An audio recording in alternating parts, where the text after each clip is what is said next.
Hey everyone, so in this video I'm going to be going over the toon Clementine, but specifically her unique leadership skill where she's able to apply this minus 25% defense for 4 turns at the beginning of each wave to the enemy. Now, her defense down ability is very unique, and it's the only defense down ability that can be compounded with other in-game defense debuffs. Before I get into it, don't forget to like and subscribe to my channel for more content and information. So I know that I made a video earlier on explaining why I like Clementine so much as a character. She's one of the few characters that I've actually tried to pull for because I think she's a very unique character that is very, very underrated. Her leadership skill, I know a lot of people didn't like it when she came out. They would have rather had plus 40% attack or plus 50% attack instead of the minus 25% defense debuff and the plus 25% attack buff, along with the huge bonus to AP when attacking to all melee toons. But I think it's really interesting for the defense down buff. It means you can either use it in combination with other defense down abilities in the match, or you can just start it out with that and leave it, and you already have only 75% of the enemy's defense in play, which can be a huge loss to the enemy, especially in the days of S-class toons. I honestly think she is a very useful character as a 5-star, as a 6-star, and as an S-class. But specifically as a 6-star, she has the exact same leadership skill as the S-class version, meaning you can run either or as your leader toon. I think she's a very effective character as a leader and would work really well with James, with Arav, with Davy, and especially with S-class Alpha, or I guess even 6-star Alpha, even 5-star Victor, because of their defense down abilities.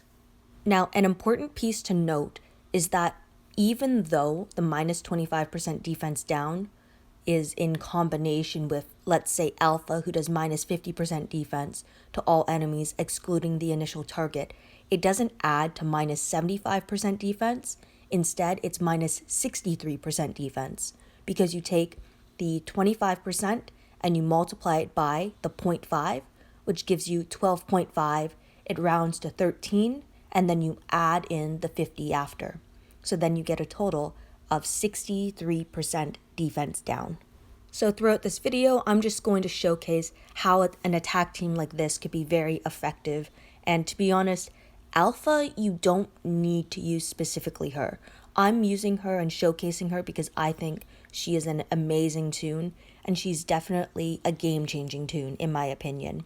Just everything that she does, she's a very effective character, but this type of team works best behind a Clementine lead because of the attack boost, because of the defense down, and because she also hits incredibly hard. She can also apply crosshairs when she attacks, so that crosshairs means whenever a toon dies, they're decapitated right away, which can be very effective when you're against teams that have a lot of revivers. So in this case, we have Frost and we have Pete.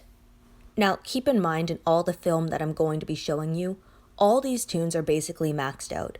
There are very few toons that don't have all their rings, that don't have maxed stats, that don't have pretty good weapons, as well as okay mods. The mods are probably where this account struggles the most in, and keep in mind this is on the playtest account where I only make content creator film so that I can kind of showcase you guys different abilities. I think what I like most about this team is because Davy has Hold the Line, so whenever a toon dies, he gets a plus 25% attack as well as defense buff, and that works in combination with other attack and defense buffs as well whenever my Alpha rushes. So I use Alpha to defense down the enemy as well as apply a large amount of damage, and because of how conventional AP gains work, it's very easy to predict and manipulate AP gain to ensure that characters like Alpha as well as Davy get the AP so that they can rush on the second turn.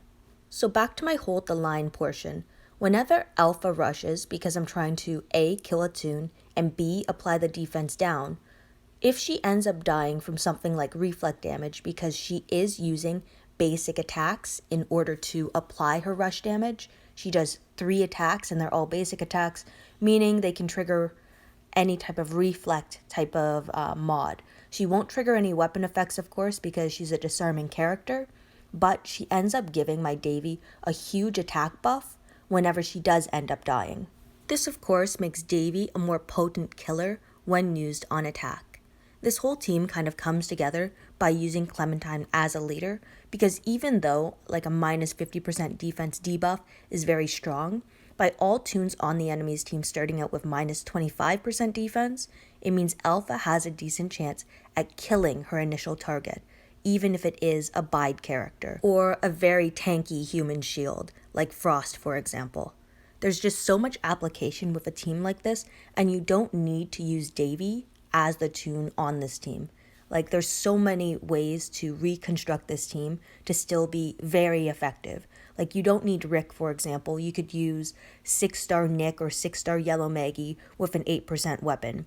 Davy could be replaced with a Rav, for example. Dr. Stevens is needed for a 60% AP boost, assuming you want to rush on that second turn.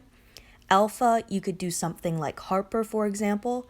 Harper does have a higher chance of dying and doesn't apply as much damage, of course. But if she does end up reflect damaging herself and killing herself from the reflect damage, then of course we're buffing Davy.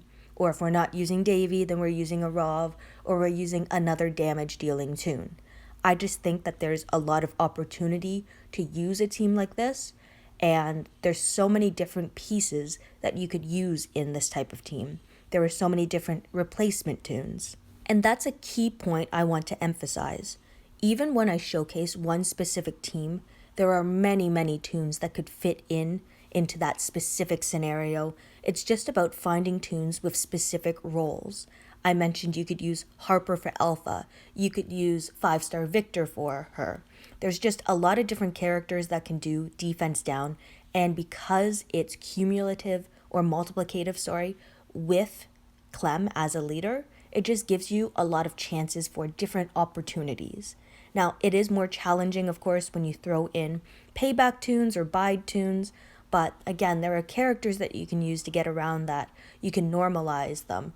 So that would be either AJ or Princess, or just strong basic attacks. Because once we defense down these characters, even if they had 10,000 defense before, at minus 63% defense, they now have 3,700 defense, which is so much lower and so much more manageable to deal with. You could use basic attacks from a lot of characters to get through these usually tanky toons. You can also buff your own attack, like I'm running plus 10% attack per strong toon on the team on Rick, or you could just run a lot of team player weapons. There's just a lot of opportunity.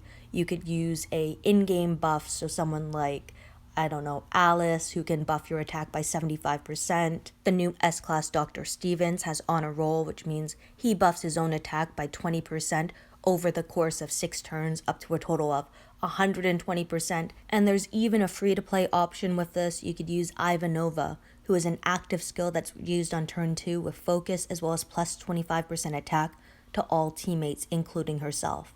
There's just so many different options that you can use, and it's all about finding that sweet spot, that good combination that works against most other teams. And I say most teams just because there's no such thing as one team fits all. Personally, I end up running usually 3, maybe 4 attack teams during war, and at that, a lot of them are very similar to each other because they have similar components. What I look for when building an attack team is synergy, finding ways to make certain toons work and how they work and interact with each other. Because you can have some really great combinations of characters, but if they don't work well together in a way that enhances each of their abilities, then it's kind of like having a null spot. It's one of the reasons why I also usually don't pull on characters. I very, very rarely will pick a character and be like, I need this character, I am going to use my coins to get them. And that's because we only have 5 toons that we can use on an attack team. And if you're like me and you have toons that overlap on multiple attack teams, or on defense even, then you're using even less toons than you would if you had all new toons for each different type of team. I guess what I'm trying to say is, just because a new toon comes out, it doesn't mean you need to get them. When I am looking at different characters to fit into teams, like you can see on these 3 teams and my next 3 teams, there's a lot of similar toons in each of them. and they're all role-filling tunes based on what we see in the current meta and how I think I can defeat the majority of teams. I know that in matches, I'll sometimes have to create a team on the fly to beat a unique defensive team, and that to me is really exciting, and it means I have a good understanding of how certain characters work, both on my teams as well as on the defensive teams. Anyway, thank you everyone for watching and listening to my video. I know I kind of got off track a bit at the end about talking about how defense down can be coupled with a Clementine leader. I'm definitely going to be trying to get a Clementine later on, at least as a 6-star, because I think I could make some really interesting combinations with her as a lead, even as a 6-star character.